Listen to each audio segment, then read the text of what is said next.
Trump's former Defense Secretary Mark Esper is out there trying to sell his book. And of course, his book has to do with his time within the Trump administration. And he's come out with some new revelations. In fact, during a recent interview on 60 Minutes, he cited a proposal to take military action against Venezuela, meaning Trump wanted to do that, which isn't that surprising. To strike Iran, also not that surprising. And at one point, somebody proposed we blockade Cuba. Esper said such ideas would occur at various times, certainly the last year of the administration. Now, all of that is unsurprising, and to be quite honest with you, I wouldn't be surprised if it was a Democratic president wanting those things. But let's go to some of the newer things that we've learned. So he says, quote, "These ideas would happen, it seemed, every few weeks. Something like this would come up and we'd have to swat him down." And then we learned about what Trump wanted to do in Mexico.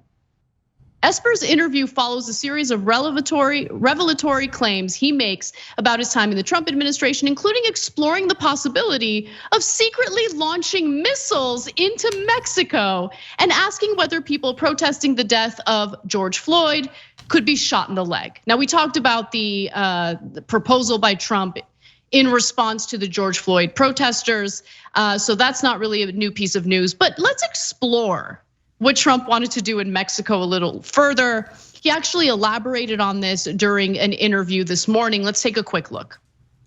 You also wrote that President Trump asked the military if he could shoot missiles into Mexico. And you basically explained to him that that's illegal, it's an act of war. Right. And he said, well, we'll shoot those missiles at cartels and drug houses. When you told him that, what was his response? Well, look, yeah, he wanted to shoot at drug labs. And as I say, I get it, right? We all are troubled by drugs in America. He was trying to find a way to go after this, but there are right ways to do it and wrong ways to do it. And when I said, no, you can't, it would be an act of war, illegal. He said, well, look, nobody will know. They just won't find out. Wow. Nobody would know, they just won't find out. That is the brain of a child who led this country and is very likely to lead it again in 2024. But before I get to the entirety of Trump's response to all of these allegations, I just want to give you a response to the Mexico allegation. In response to Esper's claim that he'd pushed back on Trump's suggestion that the US use missiles to destroy drug labs in Mexico, Trump responded, no comment, meaning it's definitely true. Yeah, Cenk. That's exactly right. I was just gonna bring up the same thing because on everything else, he's like, fake news, no way, didn't say it, right? On bombing our neighbor Mexico and starting a war with Mexico, he's like, no comment. And by the way, he's not entirely wrong. Wait, what do you mean? Should we have started a war with Mexico? No, we should not have done that. But the reason why he's not backing away from that is, I bet you, the overwhelming majority of Republicans would get animated by that, would love that, and are more likely to vote for him if they hear that story. Oh, he wanted to bomb the Mexicans and kill a bunch of them and maybe start a war with Mexico, our neighbor. Oh, that sounds so good for Republicans. Yeah, I'm sure it does. Yeah, I'm sure it does. Let's destabilize more countries. Let's create more refugees and then whine when people are seeking refuge in our country. Let's do that. We've got a great track record of that. Yeah, but you know the right wing would like it, and so that's why he's not backing away from it. I don't think that hurt at all. Look, a little bit later, we're going to get to Esper's 4 no's, the 4 things they had to make sure that the Mad King would not do while he was in office, because everyone knew that the president was insane. And we might reelect him.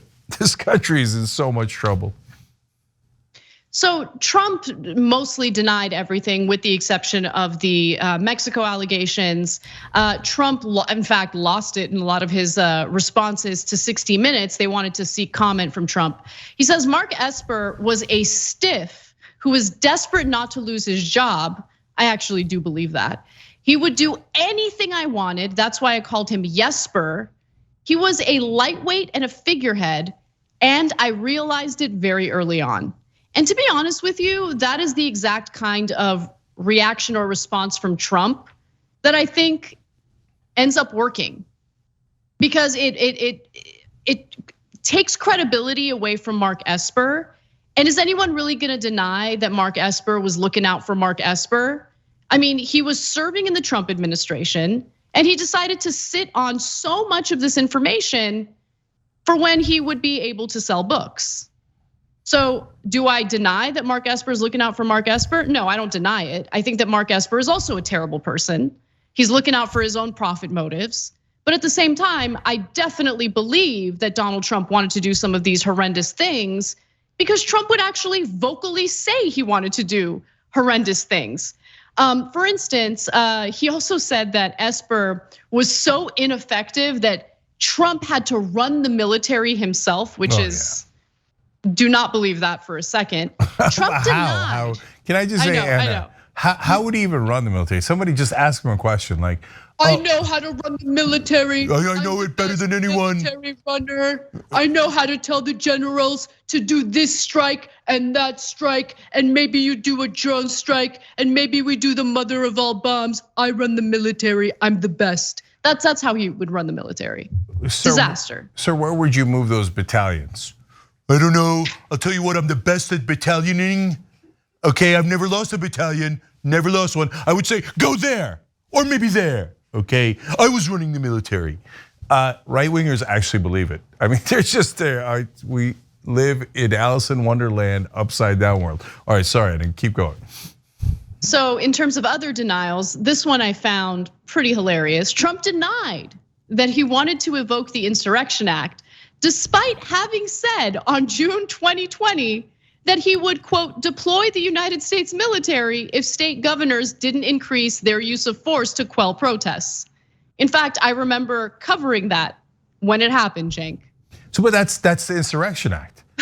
And so he's like, I didn't say the exact quote that I said. Didn't say it. I said it, but it didn't say it. And MAGA's like, oh yeah, he said it, but didn't say it. Yeah, that makes sense. Nailed it. And by the way, Esper also said Trump didn't even know what the Insurrection Act was. He thought that Esper had taken it away from him. And Esper had to explain, no, sir, it's always existed. It's from a long, long time ago. And it's a core principle of democracy that you don't use the military against our own citizens. Why'd you take it away from me? Okay, an absolute ignoramus. Can I get to the 4 no's? Go ahead. Yeah, so Esper said, and remember guys, Esper was so right wing, Trump picked him, and he picked him late in his administration. They do vetting of these guys, and they thought, okay, Esper is such a maniac right winger, he'll do whatever Trump says. And by the way, that's why they nicknamed him Yesper. And even Yesper was like, no, that guy's a lunatic. What are we doing? Okay, so him and Mark Milley, the head of the Joint Chiefs, had 4 no's. One was no strategic retreats because they were worried that he was going to betray our allies and say, okay, I'm taking all the troops out of South Korea and North Korea. You can take it anytime you want, right? So they wanted to make sure he didn't do that. No unnecessary wars, because at the end they were really worried in the last 6 months that if he was losing in the polls, he was just going to start bombing random countries, Iran, Mexico, Venezuela, just to start a war so he'll win re-election. So they were trying super hard to make sure he didn't start a war. Remember, MAGA thinks that Trump is anti-war. He was thinking of starting one for his own political benefit, for 1 or 2 points politically, okay?